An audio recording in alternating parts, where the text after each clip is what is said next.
반갑습니다. 한국사 대중화와 올바른 역사교육을 위해 열심히 뛰어오는 한국사 전문강사 강재민이 인사드리도록 하겠습니다. 오늘은 지난주에 이어서 이자겸에 대한 이야기를 계속해서 이어나가 보도록 하겠습니다. 먼저 지난 내용을 한번 정해 보도록 하겠습니다. 고려 현종 때부터 무신정변 직전까지의 시기를 문벌귀족의 시대라고 부른다고 제가 말씀을 드렸습니다. 대표적인 문벌귀족으로는 해주채씨 가문, 그 다음에 경주김씨 가문, 파평윤씨 가문, 그리고 인주씨 가문이 있는데 이자겸이 난의 주인공, 그 이자겸이 바로 인주씨 가문의 대표주자입니다. 자, 문제는 이 인주씨 가문이 고려 최강의 문벌귀족으로서 왕실을 위협하게 되면서 왕실보다 더한 권력을 갖게 된 게 문제가 됩니다. 어째 보면 고려를 대표하는 최고의 문벌귀족 인주씨 가문과 고려 왕실의 충돌은 이미 예견되어 있었다고도 볼 수 있는 것이죠. 그럼 여기서 이자겸은 어떤 사람이냐? 한 번 더 다시 복습해 보도록 하겠습니다. 이자겸은 예종의 장인이다고, 그 다음에 예종의 아들이었던 인종에게는 외할아버지다 장인이 되는 정말 삼겹사돈의 주인공이 바로 이 이자겸이라고 할 수 있겠습니다. 그러다 보니까 인종이 왕이 됐을 때 이 이자겸이 가졌던 권력은 왕보다 더한 정말 고려 최고의 실권자가 되는 것이죠. 여기서 바로 문제점이 생기게 되는 겁니다. 자, 그리고 이 이자겸에 대해서 우리가 한번 바로 잡고 가야 될 사실이 있었죠. 이자겸의 난은 이자겸이 일으킨 난이 아니라는 사실입니다. 이자겸의 난의 실체는 원래 뭐였죠? 이자겸이 난을 일으킨 게 아니라 이자겸을 제거하기 위해서 인종이 먼저 선제 공격했던 일종의 친위 쿠데타다. 그런데도 불구하고 역사는 승자의 기록이다 보니까 역사는 이 인종의 친위 쿠데타를 뭘로 기록하고 있죠? 바로 이자겸의 난이라고 기록하고 있다. 이자겸 입장에서는 조금 억울할 수도 있는 부분입니다. 아무튼 역사는 승자의 기록인 것 사실 잘 기억해 두시고요. 아무튼 인종이 소수의 측근을 끌고 이자겸을 선제 공격했는데 이 인종의 친위 쿠데타는 실패하게 됩니다. 왜 그랬냐면 바로 이자겸 옆에 이 한 사람이 있었죠. 고려 최강의 맹장, 고려 최고의 맹장 누구였죠? 척준경입니다. 이 척준경이 강력한 군사를 가지고 이자겸을 이렇게 도와주고 있었기 때문에 결국 궁궐이 불타고 인종의 친위 쿠데타는 실패하게 됩니다. 그러면서 인종은 이제 궁궐이 불타고 갈 데도 없잖아요. 그래서 사실상 이자겸 집에 얹혀 살면서 인질 생활을 하게 된 겁니다. 굉장히 참담하고 정말 끔찍한 상황이죠. 인종 입장에서 본다면 자기가 야심차게 추진했던 일종의 친위 쿠데타는 실패로 끝났고, 그리고 왕권은 땅에 떨어졌죠. 궁궐은 불탔죠. 갈 데는 없어서 이자겸의 집에 얹혀 살고 있고 사실상 유폐된 인질 생활을 하고 있거든요. 굉장히 절망적인 상황이었을 것 같아요. 정말 앞도 보이지 않는, 어떤 희망도 보이지 않는 그런 답답한 상황인데, 문제는 인종이 이러한 절망적인 상황에서도 희망의 끈을 놓지 않고 계속해서 복수에게 반격의 기회를 찾고 있었다는 점이라, 이게 바로 인종이 대단한 점 같아요. 인종이 그 당시 나이가 18세, 굉장히 젊은 혈기왕성한 나이인데도 와, 정말 대단한 사람입니다. 그리고 그 기회가 찾아오게 되죠. 여기서 이자겸이 대단한 건 뭐냐면 이자겸 옆에 바로 누가 있다? 척준경이 있어서 그렇거든요. 이 척준경과 이자겸을 틈을 갈라놓으면 되는 겁니다. 그리고 여기서 이 척준경을 다시 한번 정리해보면 제가 고려 최고의 맹장이다 이런 말씀을 드렸는데, 실제로 야사나 전설이 아니고 정사였던 고려사에 보더라도 이 이자겸은 정말 우리 역사상 최강의 맹장 중에 한 사람입니다. 그 용맹함이 정말 말로 표현할 수 없습니다. 혼자서 여진족 수십 명을 죽이고 이자겸이 돌격하면 여진족이 다 도망가고 정말 전설 속에 정말 대단한 명장이었습니다. 맹장이죠, 맹장. 그래서 이런 얘기도 있었거든요. 우리 저번에 동북구선을 개척했던 그 유명한 별무반을 만든 윤관 장군이 있지 않습니까? 정말 대단한 분인데 이 윤관 장군이 여진족한테 포위가 되는 그런 상황이 벌어지고 윤관 장군이 정말 목숨이 위험해집니다. 이때 바로 이 척준경이 이 여진족을 물리치고 윤관정을 구해주기까지 하거든요. 그래서 윤관 장군이 뭐라고 하냐면 이 척준경 보고 오늘부터 내가 너를 아들로 대할 테니 너도 나를 아버지로 대해라. 그러니까 이제 윤관과 이 척준경이 일종의 양아들, 양아버지 관계가 되거든요. 척준경 집안은 그렇게 대단한 집안입니다. 별 볼일 없는 집안인데 이 윤관 장군의 전폭적인 후원을 바라면서 이제 척준경이 출세 가도를 달리게 된다는 것이죠. 동아줄 하나 잘 잡은 셈입니다. 그러면서 이제 고려 최강의 군사력까지 갖추게 되니까 이 고려시대 때는 조선시대와 조금 다른 점이 있습니다. 조선시대 때는 혈연관계를 통해서 정치적 결합이 이루어지지만 고려시대 때는 혈연적인 관계보다는 이렇게 사돈 간의 결합을 통해, 이제 혼인을 통한 사돈 간의 결합을 통해서 정치적 결합이 이루어진다는 이런 좀 다른 점이 있거든요. 그래서 이자겸과 이 척준경도 사돈이 돼요. 어떻게 되냐면 이자겸의 아들하고 척준경이 딸이 결혼하면서 두 사람은 사돈이 되고 그러면서 정치적 공동체라는 운명을 가지게 되는 것이죠. 따라서 이 척준경이 있는 한 이자겸을 치기는 쉽지가 않다는 겁니다. 자, 그래서 인종이 어떻게 하면 저 두 사람을 갈라놓을까 이렇게 기회를 엿보이는데 그 기회는 오게 됩니다. 뭐냐면 정말 역사를 보다 보면 이 우연한 사건이 정말 사소했던 정말 아무렇지 않았던 우연한 사건이 역사를 바꾸기도 합니다. 그래서 저는 이 역사를 우연과 필연의 조합으로 보이는데 그러한 사건이 실제로 터져요. 뭐냐면 종들 간의 싸움이 벌어집니다. 이자겸의 아들이었던 이전의 종이 길거리에서 척준경 종을 만났는데 이 종들 간의 말싸움이 벌어져요. 먼저 이자겸 아들 종이 척준경 종 보고 뭐라고 하냐면 이렇게 얘기합니다. 너의 주인은 궁궐을 불태우고 궁궐에 활을 쏘았으니 그 죄는 죽어도 마땅하다.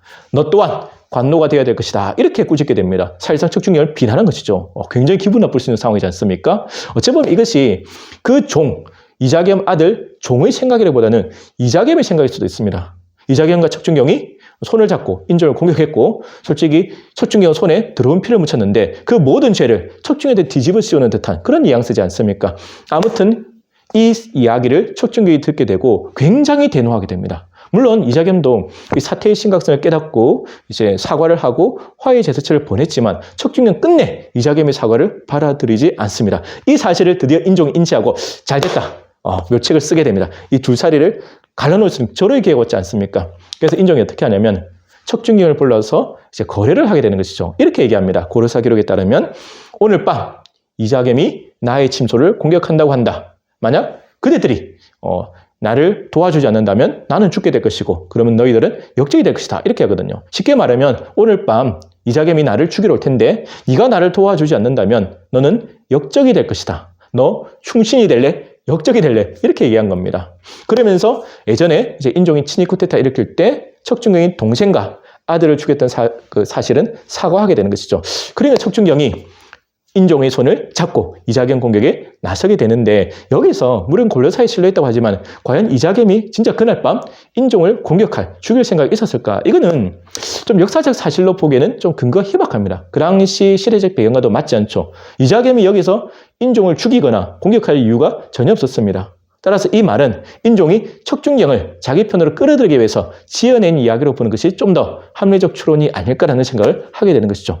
아무튼 척준경, 고려 최강의 맹장이지 않습니까? 갑옷을 입고 이제 나서게 되니까 물론 이자겸도 군대를 통해서 반격하지만 정말 이 척준경은 최고의 맹장 같아요. 이자겸이 군대가 화살을 쏘는데 이 진짜 무협지에 나올 법한 일이 벌어집니다. 정말 근데 사실입니다. 고려사에 나오는 얘기인데 이자겸 군대가 쏜 화살이 척준경한테 안 맞는 다 비껴가요. 그리고 척준경이 칼을 한번 휘두르게 되면 뭐 화살이 우르르 떨어지고 그리고 척준경이 얼마나 위풍당당하고 이 위용이 대단했으면 척준경이 갑을 입고 나서니까 그 모습만 보고도 이제 이자겸 군대가 도망가기 바쁜 겁니다. 정말 대단한 명장이었죠. 솔직히 명장이라보다 맹장입니다. 그죠? 그래서 아무튼 패배를 직감한 이 이자겸이 결국 흰 소복으로 갈아입고 인종 앞에 나타나서 무릎을 꿇고 죄를 청하게 됩니다. 이자겸이 항복하게 된 것이죠. 여기서 인종은 이자겸을 죽이지는 않습니다. 그래도 한때는 자기의 외할아버지자 장이지 않습니까? 그래서 이자겸을 멀리 전라도 여러분 영광 아시죠? 영광으로 유배를 보냈는데 얼마 지나지 않아서 이자겸이 죽게 됩니다. 그리고 이자겸의 두 딸 기억나십니까? 이자겸의 두 딸이자 인종에게는 친이모가 되고 또 인종의 왕비가 되었던 그 참 비운의 그 왕비 두 분은 결국 패출당하게 되는 것이죠. 그러면서 이제 이자겸이 많이 정리되는데 그 다음에 이자겸이 죽고 나서 이자겸의 모든 권력은 바로 척준경한테 이어지게 됩니다. 척준경이 그대로 이제 고려 최고의 실권자가 되거든요. 하지만 인종은 이 사실을 그냥 넘어갈 수 없죠. 척준경도 토사구팽해야 됩니다. 인종의 목적은 결국 왕권강화거든요. 그래서 어떻게 하느냐? 바로 고려시대 최대의 천재문인 여러분도 그 이름을 들으면 알 수 있는 바로 정지상이라는 분이 있거든요. 우리가 다음 주에 하게 될 묘청의 서경천도 운동 때 등장하게 되는 정말 고려 최고의 천재문인 이 정지상이 시 한 편으로 글 한 편으로 척준경을 탄핵시키게 됩니다. 우리 이런 말 있지 않습니까? 패는 칼보다 강하다. 정말 여기에 딱 들어맞는 말 같아요. 어떤 시냐면 이런 시입니다. 여러분 한번 잘 들어보십시오. 5월 지사는 일세지공이고 2월 지사는 만세지죄다. 다시 한번 제가 읊어드리면 5월 지사는 일세지공이고 2월 지사는 만세지죄다. 무슨 말이냐면 한번 풀이해서 본다면 5월의 2일 그러니까 5월에 척준경이 인종의 손을 잡고 이자겸을 제거한 그 공은 한때의 공일 뿐이고 2월 지사, 2월 달에 척준경이 이자겸을 손을 잡고 궁궐을 불태우고 인종을 공격한 그 사건은 만세의 죄다. 정말 촌철살인의 명문장 같습니다. 이 시 한 편, 글 한 편으로 결국 척준경은 탄핵당하는데 인종이 척준경을 죽이지는 않아요. 그냥 고향으로 유배 보내는 선에서 끝나게 됩니다. 이러면서 이제 이자겸의 난이 완전히 종결되게 되는 것이죠. 이 이자겸의 난이 역사적으로도 중요하고 시험에도 제가 자주 나온다. 별 3개 이상이라고 말씀드렸는데 시험에는 어떻게 나오는지 다시 한번 정해보도록 하겠습니다. 어떻게 나온다고요? 문벌귀족사회의 모순 때문에 이자겸의 난이 일어났다. 어떻게 해요? 문벌귀족사회의 모순 때문에 이자겸의 난이 일어났다. 이렇게 여러분은 기억하시면 됩니다. 그리고 이 난이 왜 중요하냐면 고려 중기 문벌귀족사회가 동요되는 굉장히 중요한 그 분水되는 사건이거든요. 고려 최강의 문벌귀족이 왕권과 충돌하게 되면서 그러면서 이제 고려 중기 그때 문물귀족 사회가 흔들리고 이제 몰락해가는 그 시발점이 되는 사건이라 그래서 고려 역사에서 굉장히 중요한 또 그런 의의를 가지고 있는 것이죠. 그리고 인종 입장에서는 이 사태를 잘 수습해야 되거든요. 지금 이자겸의 난이 끝났다고는 하지만 궁궐이 불타고 왕실의 권위가 땅에 떨어지고 민심이 흉흉하고 굉장히 안 좋은 상황입니다. 이것을 인종이 빨리 수습해야 되는데 수습하지 못해요. 그러면서 어떻게 됩니까? 이 이자겸의 난으로 문물귀족 사회가 동요되다가 이제는 더 큰 사건을 맞게 되는 것이죠.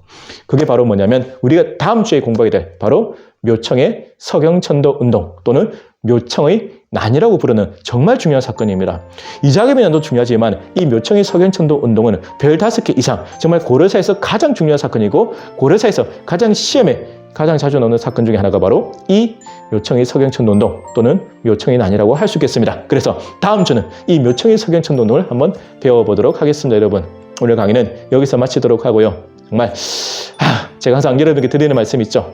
여러분들의 응원과 격려가 제게는 가장 큰 힘이 된다는 사실입니다. 앞으로도 많이 시청해 주시고 또 구독해 주시고 알려주시길 부탁드리겠습니다. 저도 초심을 잃지 않고 끝까지 최선을 다하도록 하겠습니다. 여러분 힘내시고 건강 잘 챙기시고 항상 행복하시길 진심으로 응원드립니다. 지금까지 한국사 전문 강사 강재민이었습니다. 여러분 감사합니다.